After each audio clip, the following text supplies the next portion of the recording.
I basically try to pass on what I've learned about the game, and it's not to say that what I say is the right way or it's gospel or this is the way that it should be done, but this is just my interpretation of some of the things that I've learned, some of the things that have helped me, and that's what I'll try to pass on, the mental part of it, the physical part of it, and then it's on them to kind of take that and digest it and see how it works for them. The biggest challenge that they'll face is the challenge that comes from within.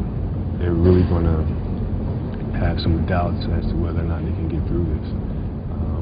But at the end of the day, when they lay their heads on their pillow at night to go to sleep, or when it's all said and done, they'll be able to look themselves in the eyes and be proud of themselves. And that's really the key about this whole thing. It's bigger than just a game of basketball. It's really about finding out who you are as a person and what you can do, and knowing that you can go beyond what you believe your physical limitations or mental limitations are. Mental toughness really is, it's all about not getting too high or getting too low, but just kind of staying pretty even keel. I mean, that's kind of the trick to it, is not to get too emotionally attached to the situation. Come on, don't be short. It's one thing to be excited, but there's certain emotions you gotta watch out for, like overlooking plays or getting frustrated because you missed a shot or had a bad turnover, and then kind of letting that kind of linger.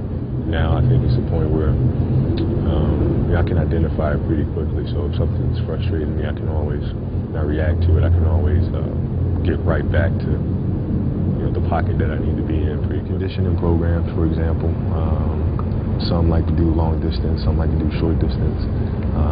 I prefer shorter distances, shorter spurts, weight training programs.